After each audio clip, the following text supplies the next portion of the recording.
I awoke with a terrific nightmare in Maine. I knew nothing about the ship. It hadn't been reported up here at the time. It was a terrible nightmare. A feeling of water. I awoke screaming, "Help! The sea monsters got me." The nightmare was a terminating experience. Something had ended. It was a brief dream. It was a very real gut feeling. I've never had that kind of experience before or since. It was the very next day that I got the first piece of information that the ship was overdue.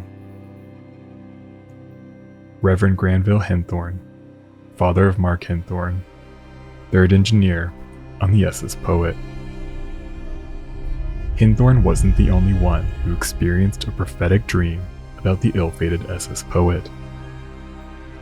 The aging freighter left Philadelphia with a crew of 34 on October 24, 1980.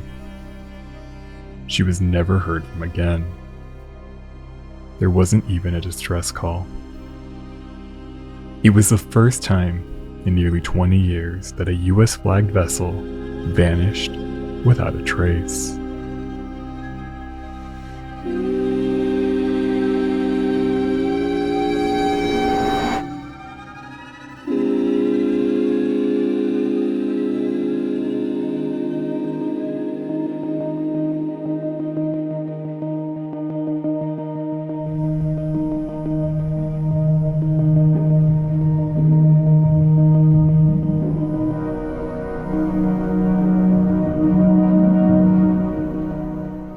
The SS Poet was an unremarkable ship.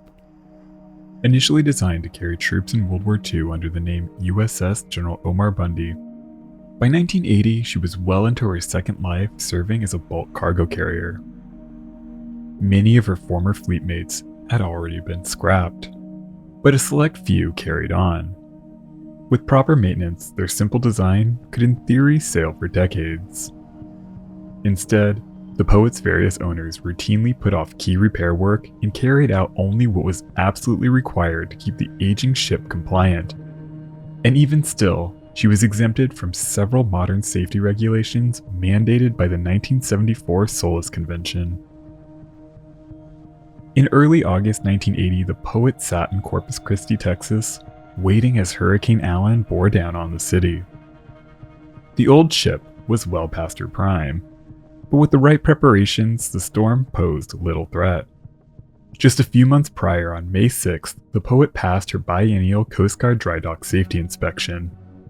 And a year before that, in August 1979, she was recertified by the American Bureau of Shipping. But that inspection found serious issues with her number 1 hatch cover. While this was a major safety concern, she passed the inspection on the condition that the hatch be repaired when the ship was scheduled for dry docking in March 1982. This was indicative of the overall state of the Poet. As David Heindel, a former crew member, stated, she was on her last days, no question. But I didn't think the Coast Guard would have allowed us to sail if she was not seaworthy. This uneasy sense of confidence allowed the old ship to sail on. Some minor repairs were carried out after her last safety inspection.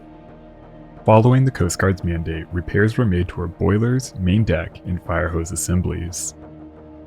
But it was the bare minimum. Hurricane Allen passed over Corpus Christi, leaving the Poet largely unscathed. Her owners had secured a contract under the Food for Peace program to carry shipments of corn from the United States to Port Said, Egypt, where it would be distributed to people in need. So her owners had little reason to invest in a major overhaul. The ship was deemed safe, and after all, the only thing that mattered was eking out profit. For the crew who lived and sailed on her, this was not a major concern. The ship seemed safe enough, and they needed the work. The choice was never really theirs. And so the Poet sailed on, heading to Philadelphia, where she would load her cargo and prepare for what should have been a routine voyage across the Atlantic.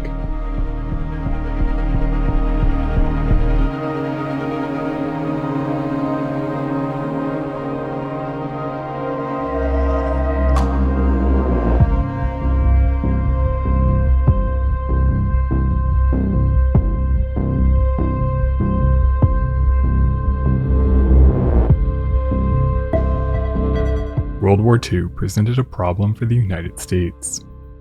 How do you fight two major wars on opposite sides of the planet, each on the other side of a massive ocean?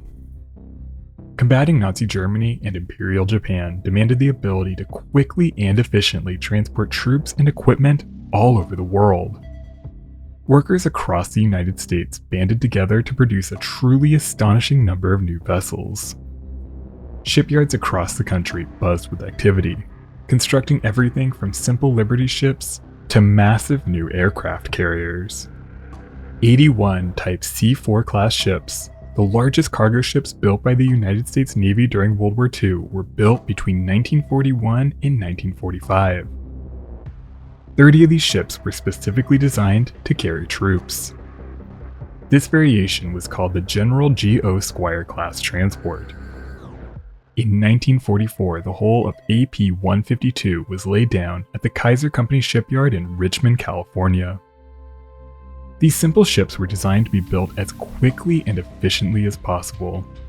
Named USS General Omar Bundy, AP-152 was a typical example of her class. She was named after Major General Omar Bundy, a career U.S. Army officer who served in the American Indian Wars, the Spanish-American War, the Philippine-American War, and most notably World War I. USS General Omar Bundy was launched on August 5, 1944. She was sponsored by Mrs. Lawrence Wainwright of Richmond. She displaced 9,950 tons light and 17,250 tons full.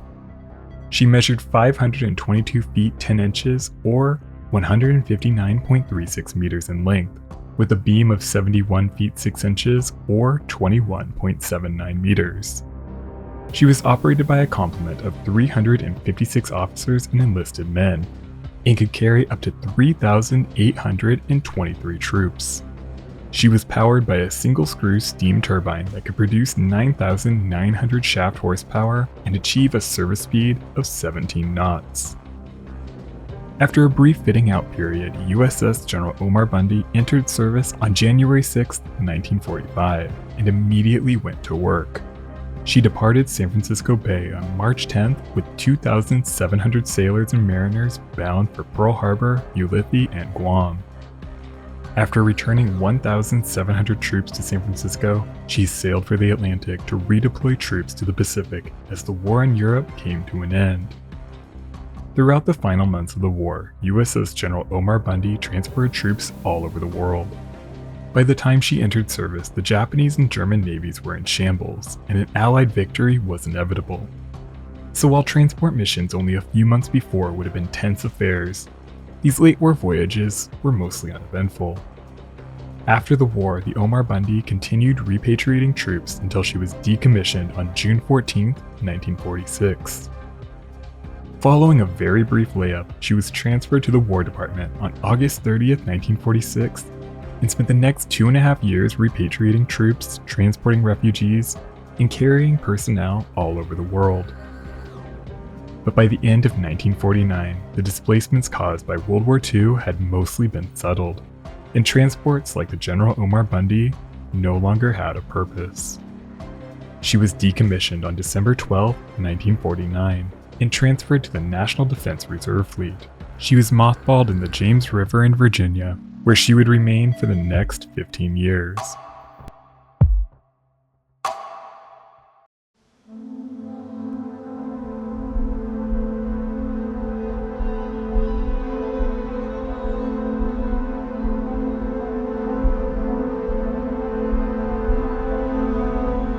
As Lottie Zucker-Fredette drove her son Hans Zucker to the Grand Point Terminal in South Philadelphia, she couldn't help shake the overwhelming sense of dread.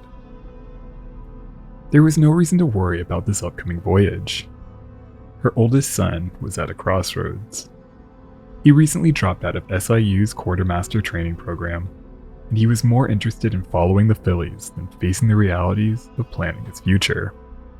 But he wasn't lazy, and he was happy to sign on as an able-bodied seaman on the SS Poet. The voyage would be a simple one, across the Atlantic and back. Still, as the mother hugged her son, she began to cry. Something just didn't feel right. Hans didn't quite understand, but he hugged her again and reassured her that he would be home for Christmas. He said goodbye and boarded the ship, ready to get to work. The poet's irregular schedule made it difficult for Captain Leroy A. Warren to find crew, and the ship was understaffed even as her holds were cleaned and prepared for the upcoming voyage. Much of the deck crew from her previous voyage quit the ship. It was no secret that the poet was a ship well past her prime. Her previous master, Captain Schindler, complained that vital repairs were often neglected, and on some voyages, critical equipment sometimes failed. On one trip, the freighter sailed half the voyage without working radar. The poet had passed through a series of owners. In 1964, the Bethlehem Steel Corporation purchased the USS Omar Bundy and several other World War II-era transports that had sat in mothballs for well over 10 years and converted them into modern cargo ships. The Bundy was renamed SS Portmar and operated under a Bethlehem Steel subsidiary, the Kalmar Line. She remained with the company until it folded in 1976. The Portmar was then sold to the Ashley Steamship Company on August 10th of that year and renamed the SS Port. She was sold one last time on May 11, 1979 to the Hawaiian Eugenia Corporation and renamed the SS Poet. While the ship was showing her age, her living quarters were comfortable and surprisingly spacious. Her crew lounge even had a piano, though it was severely out of tune. In the days leading up to her scheduled departure, a call was put out for additional crew. Soon, men began trickling in. The poet may not have been the best assignment in the world, but work was work. 23-year-old Stephen Connors and 31-year-old Ricky Saley joined the ship as seamen. Neither man planned to return to the sea after this voyage. Connors was working to get a job at an electronics plant near his home in New Jersey. His wife Cindy was pregnant and due to give birth sometime around Christmas. With the kid on the way, Connors was no longer interested in leaving home for long stretches of time.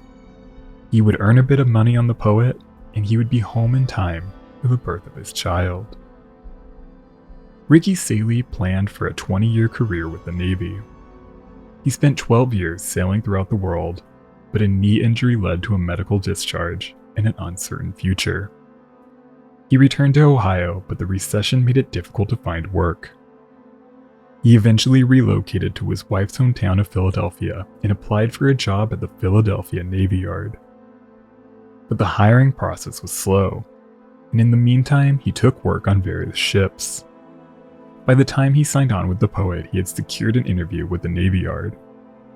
He planned to complete a voyage and earn enough money to tide his family over until he finally got the job he was hoping for. Another seaman, Edward E. Bradley, felt lucky when he landed a job on the poet. The 24-year-old man had struggled most of the year to find work. He just had a job on another ship canceled at the last minute. He was grateful to finally catch a break. He was saving for college, and he was excited that he would be home for Christmas. Bradley was one of 13 siblings, and he was eager to finally get a holiday picture with the entire family all together. While the plan was to be back in time for Christmas, Chief Steward Eddie Sylvester knew that there was a chance that they would get held up, and he put in an order for Christmas candy just in case. As the poet was loaded with 13,500 tons of yellow corn, her bows seemed to settle deeper than her stern by nearly 2 feet. Before they departed, a surveyor raised the imbalance with Captain Warren, but the master was unbothered. He said that he would correct the imbalance by shifting around barrels of fuel. As final preparations were made, second mate Bill King closely watched reports of a gathering storm system to their south. At 11:39 p.m. on Thursday, October 23rd, only hours before their scheduled departure, the Weather Service issued a gale warning that spanned from Cape Henlopen at the mouth of the Delaware River to Newport News, Virginia. But it seemed that the poet would only just clip the edge of the storm system as she sailed east. She had certainly survived much worse over the course of her long career, so a bit of heavy weather wasn't much of a concern. Some of the crew even hoped for a storm or two, just to make things interesting. In the early morning hours of October 24th, 1980, Gary Hope, a Delaware River pilot, boarded the Poet as she began her voyage toward the Atlantic. He was unimpressed with the ship's steering, finding her sluggish, especially in the narrower sections of the channel. This wasn't enough of a problem to cause concern. The Poet slowed to just 6 knots as she crossed between Cape May and Cape Henlopen, and Gary Hope climbed down a rope ladder into the waiting pilot boat. They turned away from the Poet and raced back up the bay toward the Delaware River. The skies were gray, and the wind and waves were picking up. Gary Hope looked back at the Poet one last time as she sailed through the open sea. He would be the last living person to ever set foot on the freighter.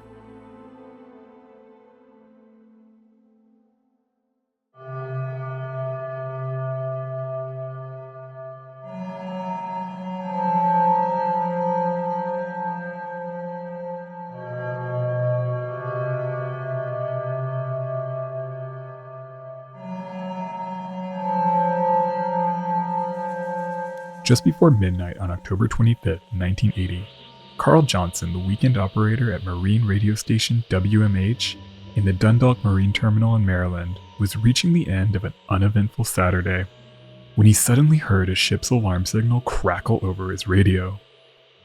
It was an unmistakable automated distress call. He heard 6 4-second dashes at 1-second intervals before the message abruptly cut out. A complete alarm would include 12 dashes to get attention, followed by SOS and the ship's call sign repeated 3 times. And finally, a location, nature of the problem, and a request for assistance. With only the first 6 dashes, Johnson didn't have much to work with. No location, nothing to identify the sender, and no ability to identify the distance from which the message was sent. He phoned the Coast Guard station at Portsmouth, Virginia, and asked if they received the same message, but they didn't hear it. It was late, and a storm had just passed over the area. The autumn air was unsettled. Johnson spent the rest of the night listening for another distress call, but he never heard anything else.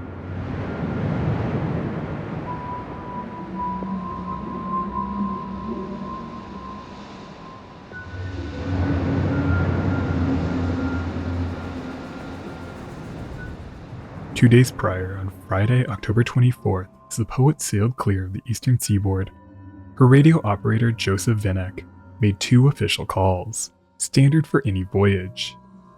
One was sent to the Hawaiian Eugenia office in Manhattan, the ship's owners reporting their departure.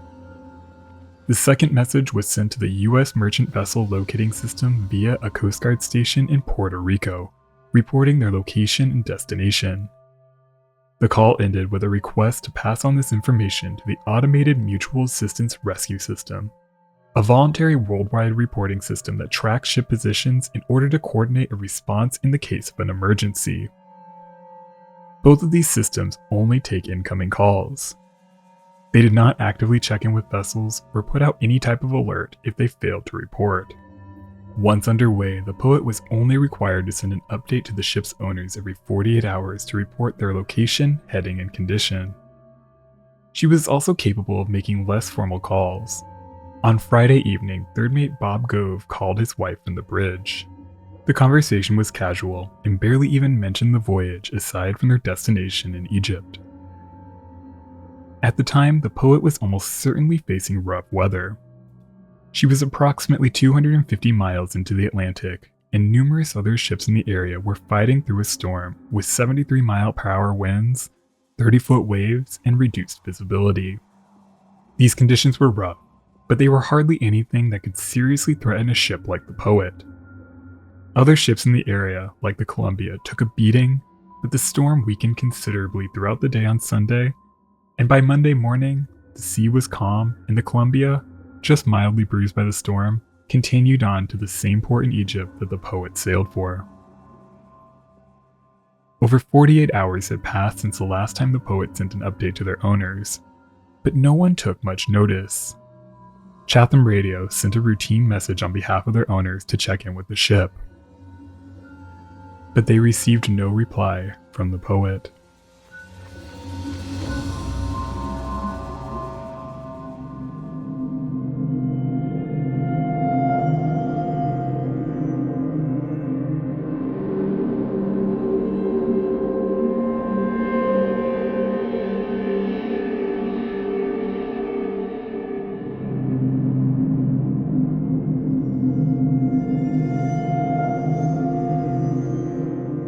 It took several days before the poet's absence raised any alarm. On Thursday, October 30th, her owners again tried to contact the ship through Chatham radio. They received no reply. As the days passed, concern grew. Finally, on Monday, November 3rd at 9:59 a.m., Henry Bonnabel, owner of the Hawaiian Eugenia Company and the SS Poet, finally contacted the Coast Guard to report the missing ship, 10 days after she was last heard from. By now, the Poet should be nearing Gibraltar. An alert was put out to ships in the area to keep an eye out for the missing vessel. As the situation slowly became clear, it was realized that Chatham Radio had been trying to contact the Poet since October 27th, sending a message every 2 hours.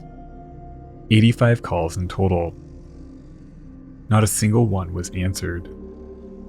At 4:11 p.m., an urgent broadcast was sent to all ships on the Atlantic and Mediterranean, asking for any information on the missing ship. At first, the Coast Guard Rescue Coordination Center, the agency responsible for locating the missing ship, placed the Poet in the uncertainty phase, the least critical of its 3 search and rescue categories.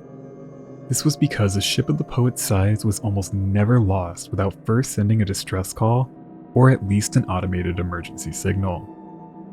The Poet was old, but as required by law, she was equipped with emergency position indicating radio beacons that should have triggered if the ship fell into distress.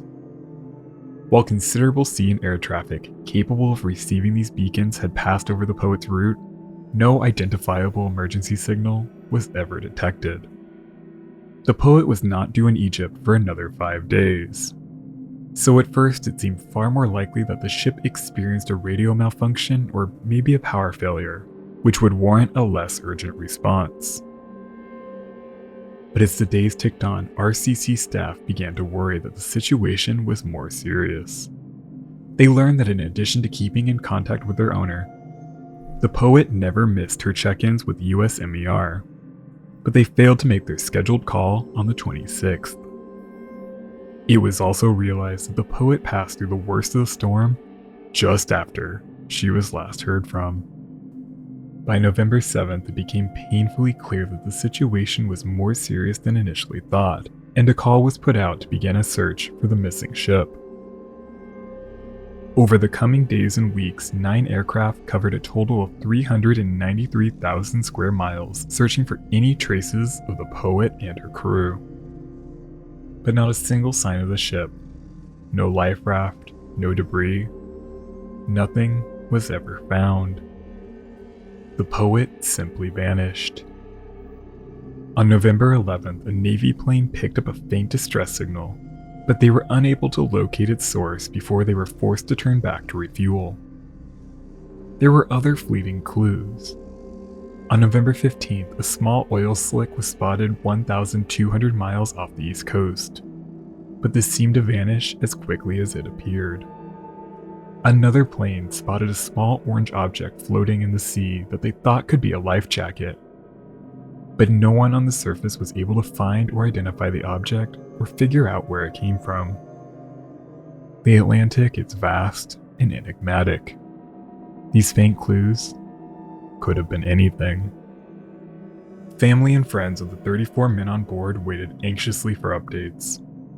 But when it became clear that their loved ones would not be coming home, concern turned to outrage. Their anger turned toward Henry Bonnabel and the management of the Poet. It was quickly discovered that another ship under Bonnabel's management at a previous company, the Silver Dove, sank in the Pacific in 1973. The loss was attributed to poor maintenance and rusted hull plates. Fortunately, no lives were lost in the sinking. Another ship owned by the Hawaiian Eugenia Company, the Flora, went dead in the water in the Atlantic only 2 weeks after the Poet was reported missing.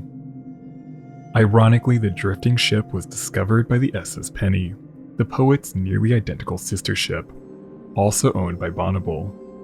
The Flora was in such poor condition that she never sailed again. The Penny was also found to be in desperate need of serious repair, but somehow she remained in service until she was finally retired in 1983 when her certification was revoked due to safety concerns. 3 different agencies were tasked with investigating the loss of the poet: the National Transportation Safety Board, the Committee on Merchant and Marine Fisheries, and the U.S. Coast Guard Marine Board of Investigation. All 3 organizations concluded that the poet was likely lost during the storm she passed through shortly after her departure. But they each had different theories on how exactly she went down, including a faulty hatch cover, synchronously rolling, and undetected damage to her hull. It was also found that the inspectors who had certified the poet in the months before her disappearance were inexperienced and might not have scrutinized the ship as closely as they should have. Some even believe that the poet's sudden disappearance could be explained by a rogue wave, similar to the one that nearly took down the SS Michelangelo in 1966. But this was all speculation. Without any witnesses or traces of the missing ship, what caused her to sink will probably never be known. For a time, the story garnered some attention.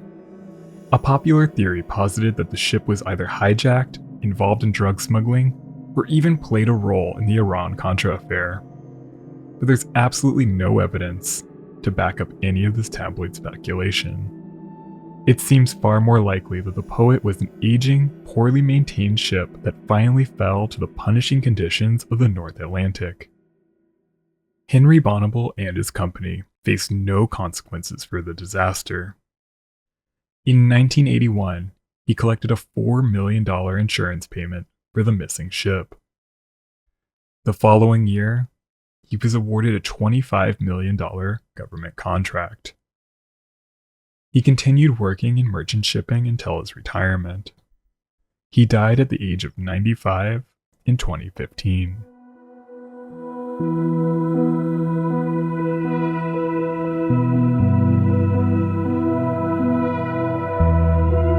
The loss of the poet was quickly eclipsed by the sinking of the Marine Electric in 1983, another aging World War II-era ship lost due to poor maintenance. The 2 disasters finally prompted significant reforms to maritime safety and Coast Guard rescue operations. But none of this provided much comfort or any answers for the family and friends of the 34 men who vanished with the poet. Their lives were expended, enriching a man who probably didn't even know their names.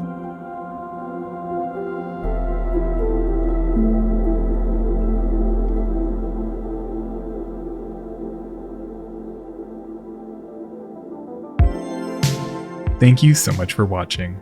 If you enjoyed this one, support the channel with a like, comment, and subscribe if you haven't already. I'd like to give a special shout out to my supporters on Patreon and my channel members. Their support helps keep the channel afloat. Alright crew, that's all I've got. Until the next one, be nice to people.